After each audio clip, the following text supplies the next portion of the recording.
Gênesis capítulo 25, versículos de 29 a 36.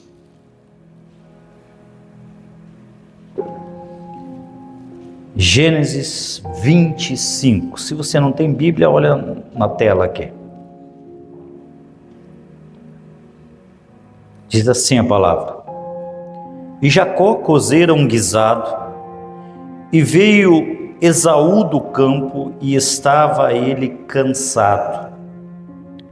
E disse Esaú a Jacó: Deixa-me, peço-te, comer desse guisado vermelho, porque estou cansado. Por isso se chamou o seu nome Edom, que significa vermelho. Então disse Jacó: Vende-me hoje a tua primogenitura. E disse Esaú: Eis que estou a ponto de morrer, e para que me servirá logo a primogenitura? Então disse Jacó: Jura-me hoje. E jurou-lhe, e vendeu a sua primogenitura a Jacó. E Jacó deu pão a Esaú e o guisado das lentilhas, e ele comeu e bebeu, e levantou-se e foi-se. Assim desprezou Esaú a sua primogenitura. Fecha os olhos, coloca a mão no coração, vamos pedir que Deus fale com todos nós. Espírito Santo, Tu és bem-vindo para falar a todos nós através da Sua palavra. Que mais uma vez ela seja o alento para nossa alma, seja o nosso guia, seja a nossa bússola. Que tudo que nós aprendermos aqui nessa noite, nós colocando em prática, possamos ter direcionamentos poderosos na nossa vida. Deus, Espírito Santo, Tu és bem-vindo para ministrar o coração de todos nós, em nome de Jesus. Amém.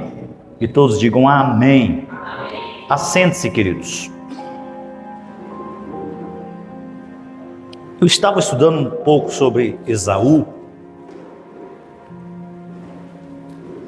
e na verdade a gente não se ouve muito falar sobre Esaú, já notaram? Poucas palavras você já ouviu sobre Esaú, mas a gente ouve muito falar sobre Jacó. Ouvimos falar muito sobre Abraão, sobre Isaac, sobre Jacó. Mas quando a gente vai entender a Bíblia, nós sabemos que Esaú tinha todos os direitos. Então ele deveria ser, quando nós nos referíssemos a essa geração, o Deus de Abraão, o Deus de Isaac e o Deus de... Não. O Deus de Abraão, o Deus de Isaac e o Deus de Esaú. Ou seja, Esaú vendeu a sua bênção. Nós acabamos de ler. Então, quando a gente vai entender essa história, a gente vai ver que Jacó não deveria estar na lista, porque Esaú era o herdeiro. Ele não era só o herdeiro para a herança espiritual de Israel, mas também os benefícios de ser neto de Abraão deveria ter caído sobre Esaú.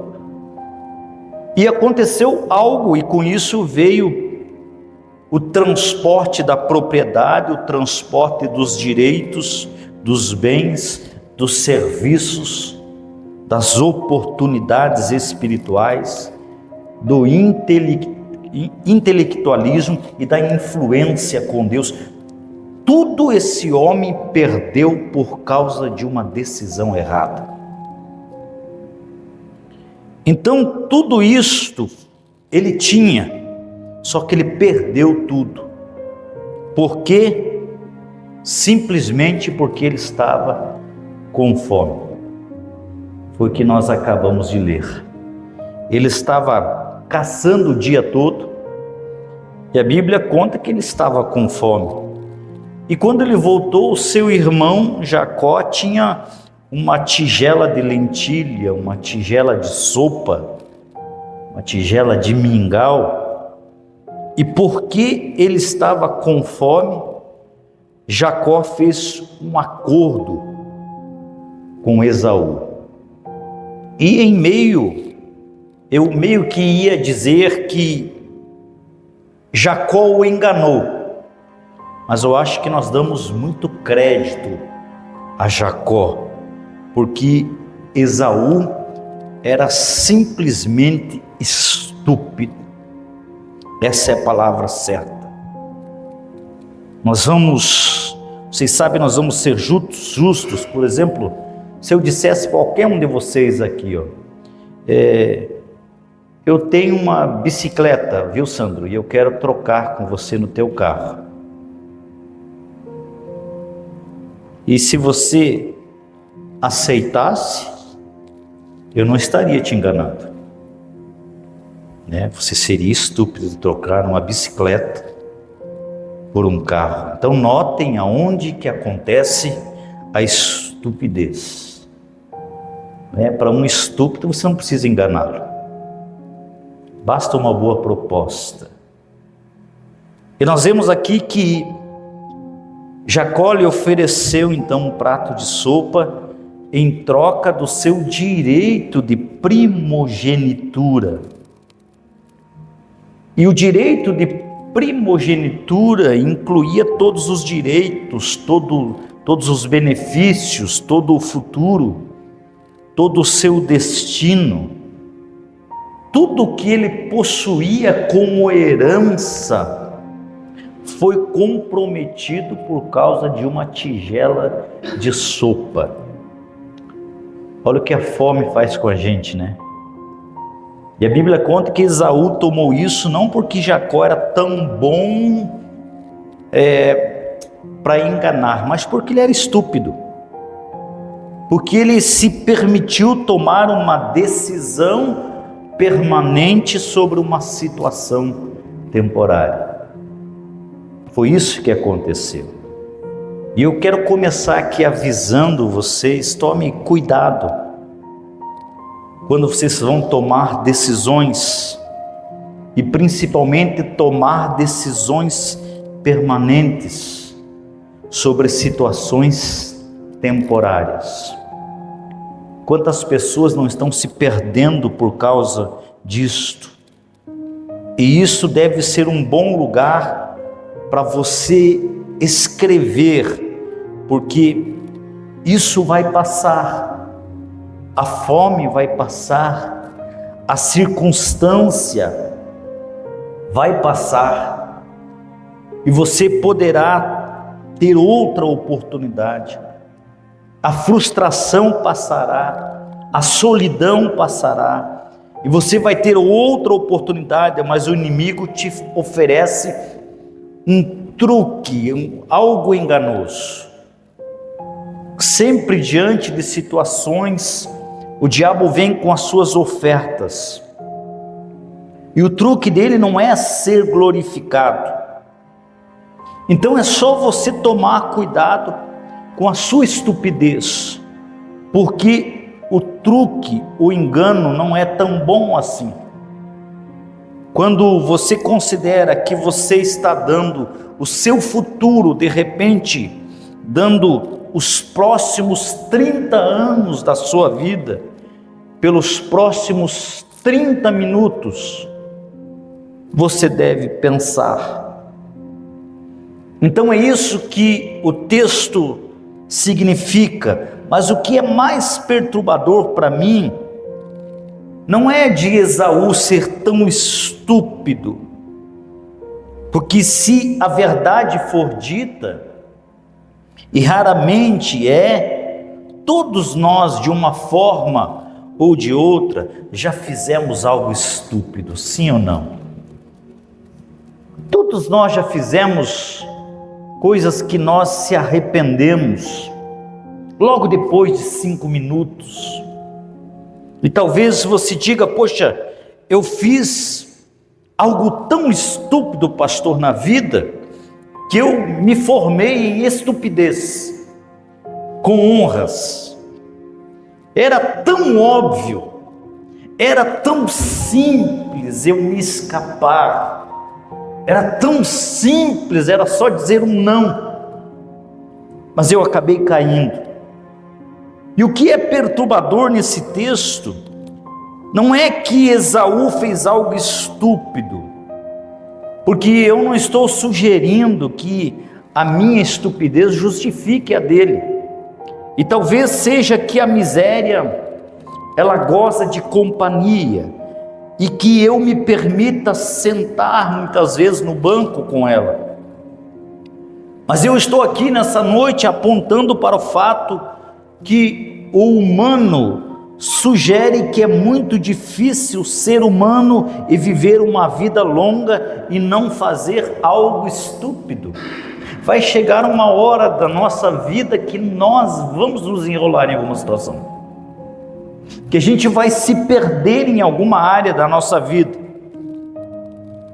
E isso me incomoda sobre arrogância, né, que é com a qual nós falamos sobre a estupidez de outras pessoas e aparentemente tendo amnésia sobre as nossas. Nós sabemos olhar o erro dos outros e às vezes esquecemos os nossos próprios flagelos, esquecemos os nossos próprios fracassos, e geralmente quando a gente olha para trás a gente vê muita coisa estúpida no nosso caminho, sim ou não? É só você dar uma olhada nas fotos da tua família, olha lá você, aí você pensa: meu Deus, quanta estupidez. Não é assim que acontece? Você pensa: poxa, nessa época eu era um bobo, nessa época eu era uma boba. Não é verdade? Quando a gente olha, tem fotos que eu olho e fico envergonhado de mim mesmo. Então, amados, Esaú, ele fez algo estúpido.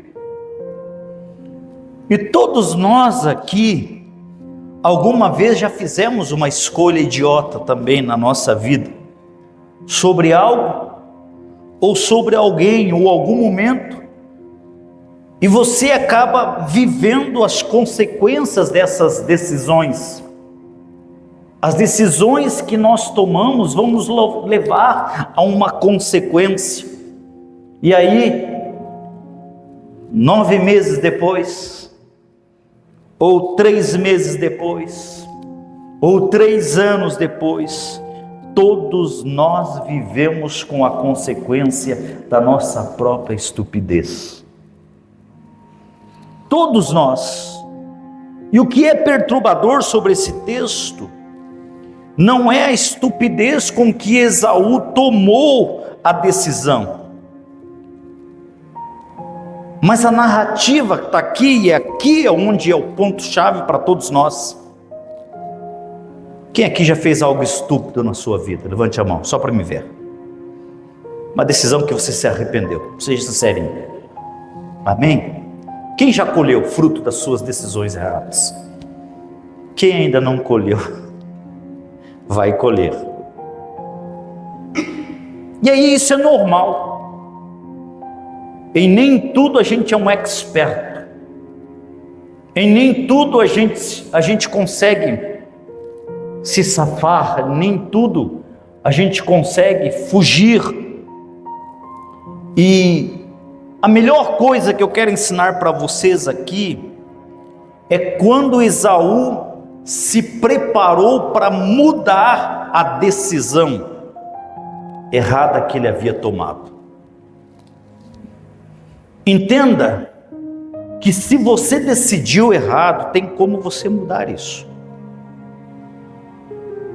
Não é porque você decidiu errado que você precisa permanecer na decisão errada. Não é porque você errou em determinadas escolhas que você precisa permanecer nas escolhas erradas. A Bíblia aqui nos diz que Esaú, ele procurou com arrependimento e com muitas lágrimas, mas mesmo assim, ele perdeu o seu futuro.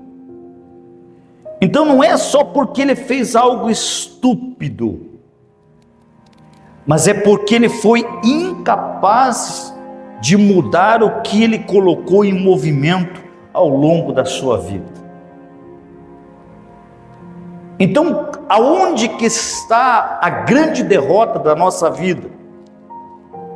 Não é porque eu decido errado, mas porque eu me torno incapaz de reverter determinadas situações. Porque eu me torno incapaz de mudar a decisão errada. Poxa, eu gostaria tanto de ter essa vida, mas agora eu já decidi. Nossa, eu gostaria tanto de não ter feito isto, mas agora eu já fiz. E é sobre exatamente isso que eu quero falar nessa primeira noite, sobre decisões. Não é a ideologia medíocre de fazer algo estúpido, porque isso é comum para todos nós, estamos falando aqui, mas é a crise de ser pego em um sistema de estupidez, pelo qual você não pode se desvencilhar, não pode escapar. E embora você busque com muitas lágrimas, você se sente preso a repetir o mesmo erro, e de novo, e outra vez, e você não sabe como sair. Aí é que está o ápice da derrota, aí é que está o ápice do fracasso. A diferença entre nós não é que não fizemos algo estúpido, todos nós admitimos, só que alguns de nós ficam presos nessas idiotices, ficam amarrados, e nós continuamos seguindo o mesmo tipo de pessoas, e nós continuamos a cair nos mesmos erros, e apesar do nosso desejo de mudar, e isso é a frustração da luz, desejar mudar. Não é frustrante ser feliz por estar nisso, mas desejar mudar e não ser capaz de fazer isso, porque quando você deseja mudar, é porque você já enxergou que você precisa mudar. Você já enxergou que você precisa tomar uma outra decisão, mas você não consegue. A Bíblia diz que Esaú buscou arrependimento com muitas lágrimas, mas ele não mudou. E porque ele não mudou, ele perdeu a sua herança. Sabe por que tem muita gente perdendo o seu futuro? Porque não consegue mudar. E aí é que está o ápice do fracasso, amados. Você sabe que está num caminho de derrota. Você sabe que o teu futuro, se você continuar fazendo as mesmas coisas, se você continuar se relacionando com as mesmas pessoas, se você continuar sentando nas mesmas mesas, se você continuar com as mesmas amizades, com o mesmo tipo de lugar que você frequenta, você sabe o que já aconteceu até aqui, não será diferente, amados. Só que nós estamos tão presos, e a gente já se pegou orando sobre isso, pedindo para Deus mudar determinadas situações, que a gente vai acabar perdendo o futuro que Deus tem para as nossas vidas, e isso não tem nada a ver com o diabo, mas tem a ver com a mudança que você não consegue praticar. Então nós vemos que Esaú, ele é pouco mencionado, embora ele estivesse destinado a estar na linhagem da grandeza, e ele perdeu o seu maior momento sobre uma tigela de sopa. É uma incapacidade, preste atenção, de corrigir um padrão de patologia de decisões disfuncionais. É sobre isso que é esse texto. E todos nós aqui, com certeza, conhecemos pessoas que estão presas em um padrão.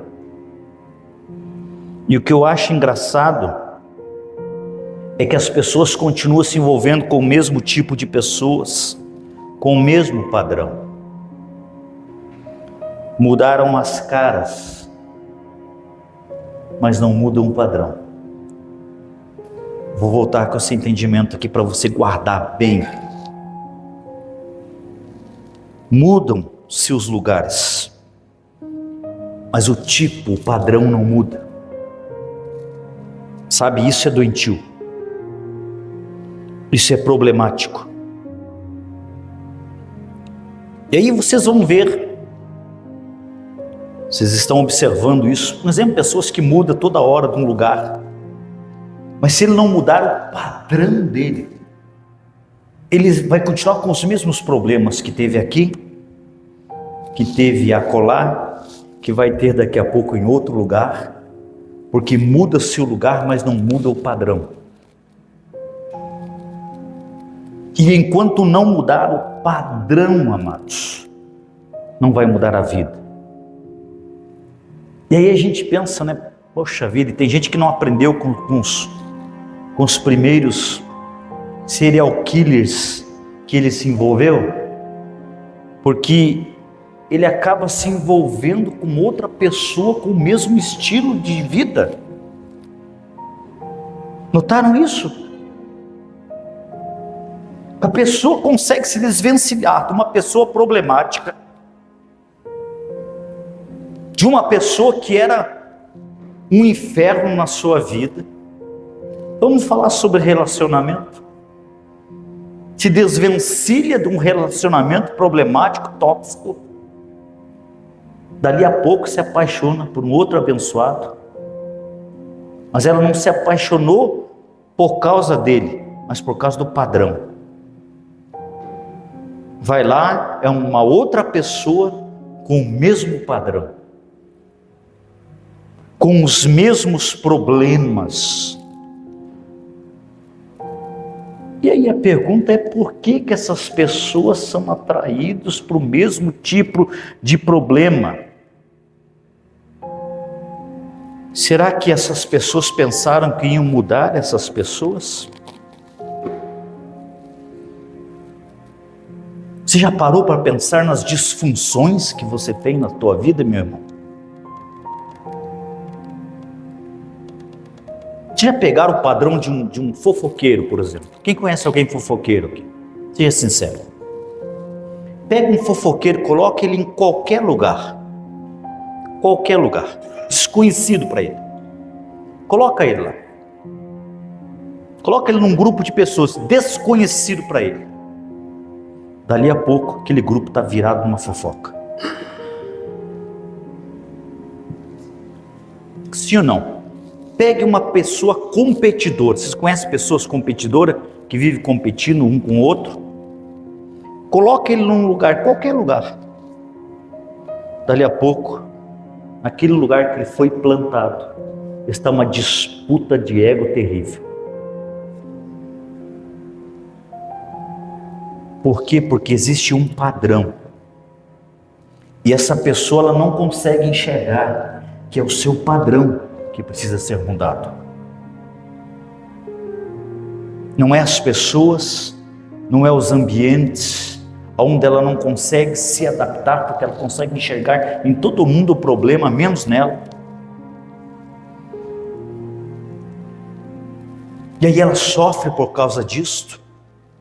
Isso aqui que você está ouvindo nessa noite é libertador, gente.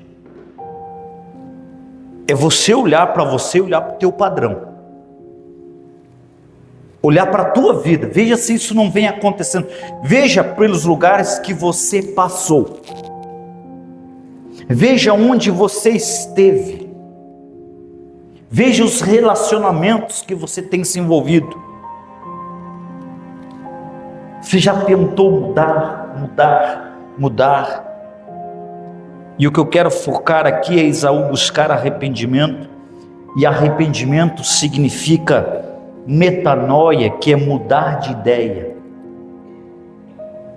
Então ele procurou uma mudança de mentalidade, com muitas lágrimas, só que ele não conseguiu mudar. Ele procurou uma mudança inteligente, com um monte de emoção, mas ele não mudou, porque uma resposta emocional não equivale a uma mudança. Você com certeza já viu pessoas, e eu admito que eu como pastor, como líder, que aconselho muita gente, já aconselhei centenas de pessoas. Eu já fui enganado concernente a isso. Por quê? Porque eu já me convenci por algumas lágrimas. Geralmente, não sei se vocês notaram, eu não choro. Eu só choro em casos extremos. E então muitas vezes eu me enganei porque as pessoas choravam. E eu achava que elas choravam porque elas eram como eu. O choro representava algo verdadeiro.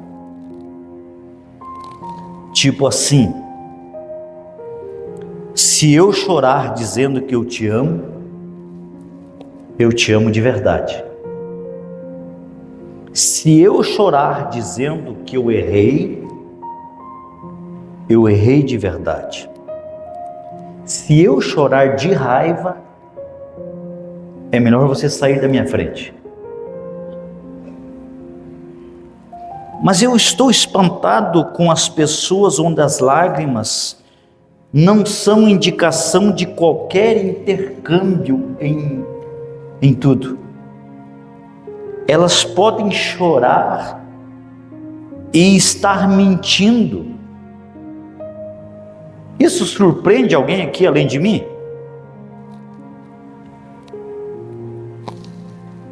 Elas podem apenas estar mentindo através dos seus lábios, dizer assim: eu não estava lá, não fui eu que te traí, não fui eu que falei. Você sabe que você é tudo para mim, e você ouvindo essas palavras, e é uma mentira, e com lágrimas nos olhos, e chorando, feito um desesperado. Se conhece pessoas assim? Quem conhece? A Bíblia conta que Esaú buscou uma mudança de mentalidade com muitas lágrimas, mas ele não mudou. Metanoia significa uma mudança de mentalidade, quando eu mudo de direção. Eu estou indo para lá e eu mudo, eu vou para cá. Isso é metanoia. Isso é uma mudança radical, uma mudança de mentalidade tão forte que você gira em outra direção. Você não consegue mais fazer aquilo que estava fazendo. Você não consegue mais se relacionar com as pessoas que você estava relacionando. Você já não consegue mais fazer as mesmas coisas que você, porque a tua cabeça mudou. A tua cabeça foi transformada. Ou seja, não é mais uma fantasia, uma ideologia fantasiosa, não é uma mera noção de possibilidade, é extrema mudança de mentalidade. Isso se torna tão radical que afeta o teu comportamento. E você não terá que fazer isso com frequência, porque isso não é algo que você faz diariamente. Entende? Não é todo dia que a gente tem que tomar um posicionamento. E estas são as grandes mudanças direcionais, aonde você diz assim: eu estou indo no caminho errado, e eu vou ter que virar a coisa toda, ou eu vou perder o meu futuro sobre uma tigela de sopa. Chega uma hora na nossa vida que você diz assim: poxa, eu vou ter que mudar a minha mente, eu vou ter que mudar de vida. Mas para eu mudar de vida, eu vou ter que mudar aqui dentro. Então, amados, que nessa noite, nessa primeira noite, você chegue diante dos pés de Deus e diga: Senhor, eu preciso mudar o meu padrão. Se você mudar o teu padrão, você muda a tua vida, queridos. Se você mudar a tua cabeça, você vai ver que aquelas coisas que estavam entrando facilmente não entram mais. Porque não adianta você trocar de pessoas se você continua falando as mesmas coisas. Se você sempre está preso nas mesmas disfunções, nos mesmos erros. Né? Como um bêbado estar mudando de bar. Não é? O que vai resolver? Não muda nada, mas só mudou o ambiente, mas o padrão disfuncional continua o mesmo.